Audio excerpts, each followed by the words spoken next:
पायल दांगोड़े, जनसाथी facilitator Sardar Singh दुधवे और अन्य साथी इस प्रोग्राम में काम करने वाले। खबर मनावर से है, जहां नर्मदा बचाओ आंदोलन की नेत्री मेघाजी पाटकर और मनावर विधायक हीरालाल द्वारा ग्राम बड़दा में आकस्मिक दौरा किया गया और अवैध रूप से चल रहे रेत उत्खनन पर कार्रवाई की गई। इस दौरान 27 रेत का अवैध उत्खनन करती पाई गई। साथ ही मौके पर रेत के 27 ढेर भी लगे मिले। वहीं एक ट्रैक्टर को अवैध रूप से रेत परिवहन करते समय जब्त कर लिया गया। इसको धार जिला प्रशासन, कलेक्टर महोदय, एसडीएम महोदय और पुलिस प्रशासन ये जो अवैध रूप से।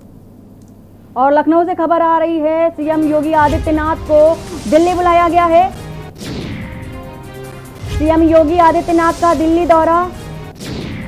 दिल्ली के लिए रवाना हुए सीएम योगी आदित्यनाथ दिल्ली में पार्टी संगठन के नेताओं से मिलेंगे। मुख्यमंत्री का अचानक दिल्ली का कार्यक्रम बना है और तमाम कयासों के बीच सीएम योगी दिल्ली के लिए रवाना हुए हैं। दोपहर 3:30 बजे पहुंचेंगे राजधानी दिल्ली और शाम 4 बजे के करीब गृह मंत्री अमित शाह से होगी उनकी बैठक। कल सुबह 11 बजे पीएम मोदी से मुलाकात होगी। लखनऊ से खबर बता रहे हैं आपको। और इसी खबर को लेकर हमारे साथ प्रधान संपादक दुर्गेंद्र सिंह चौहान जी जुड़ चुके हैं। जी सर, जिस तरह से मुख्यमंत्री का दिल्ली दौरा अचानक से आ गया है, तो इस उनके दौरे को लेकर क्या कयास लगाए जा रहे हैं? देखिए वंदना, अगर देखा जाए तो ये इस पूरे जो पिछले 2 हफ्ते से उत्तर प्रदेश, दिल्ली से लेकर उत्तर प्रदेश तक जो राजनीतिक घटनाक्रम हुआ, तमाम केंद्रीय नेता उत्तर प्रदेश आए, तमाम फीडबैक लिया गया, फिर उत्तर प्रदेश के तमाम नेता, मंत्री, विधायक दिल्ली गए और वहां जाके अपना फीडबैक दिया। इन सब तमाम अटकलों के बीच कि मंत्रिमंडल में कुछ फेरबदल होने वाला है, कुछ नए इंडक्शन होने हैं, कुछ संगठन में बदलाव होने वाला है, तरह तरह की खबरें लखनऊ के राजनीतिक गलियारे में रही कि स्वतंत्र देव हटेंगे, केशव मौर्य अध्यक्ष बनेंगे और उनकी जगह केशव मौर्य की जगह अरविंद शर्मा जो एमएलसी हैं, मोदी के करीबी हैं, वो आएंगे, दिनेश शर्मा विधान परिषद के चेयरमैन होंगे। तरह तरह की बातें, जितने में उतनी बातें लखनऊ में थी और हर व्यक्ति अपने तरीके से चीजों को परिभाषित कर रहा था।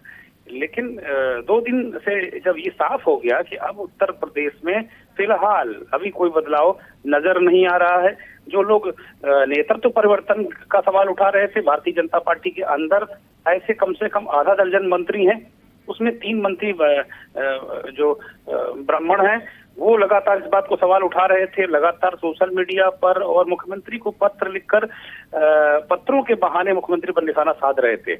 ऐसे नेताओं को बड़ी उम्मीद थी कि शायद उत्तर प्रदेश में कोई बदलाव नजर आए या मंत्रिमंडल में कोई संगठन या सरकार में का चेहरा बदले या मंत्रिमंडल में कहीं ना कहीं कोई फेरबदल नजर आए, कुछ इंडक्शंस नजर आए, जिसके जरिए वो आगे उत्तर प्रदेश की अपनी राजनीति को चला सके।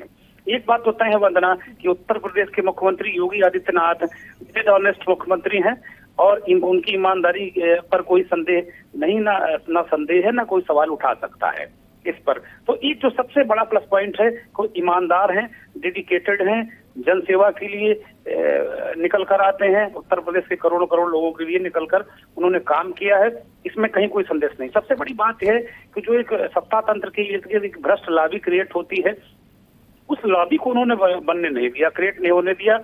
गलत काम उन्होंने अब तक किया नहीं, जहां तक मेरी जानकारी है कि गलत काम अगर उनके संदेह कोई सांसद, विधायक, मंत्री को किसी ने भी है, उनसे अगर इस तरह कहीं नियमों के अलग जाके, नियम विरुद्ध जाके अगर कहीं कोई काम करने का इशारा किया होगा या कहीं उसकी डिमांड की होगी, तो मुख्यमंत्री ने उन्हें झिड़क दिया है। यही जो झिड़की है, इसे ही कभी ब्राह्मणों का आक्रोश बताया जाता है कि ब्राह्मण बड़ा नाराज है, कभी ये बताया जाता है कि 200 विधायक नाराज हैं मुख्यमंत्री। तो इन सब तमाम सवालों को लेकर, तमाम मुद्दों को लेकर तरह तरह से बातें चली।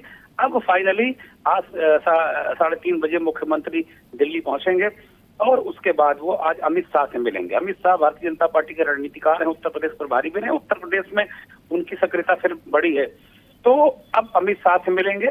वहाँ इस मुलाकात बेहद राजनीतिक मुलाकात है और इस मुलाकात को लेकर भी तरह तरह की दिल्ली में चर्चाएं हैं। लेकिन अब ये माना जा रहा है कि ये मुलाकात अब आगे जो 2022 का इलेक्शन है उसका रोड मैप कैसे होगा। अब ये तो साफ हो गया है वंदना की उत्तर प्रदेश में भारतीय जनता पार्टी योगी आदित्यनाथ के मुख्यमंत्रित्व काल में ही चुनाव लड़ेगी और मुझे नहीं लगता है कि अध्यक्ष भी बदलेगा।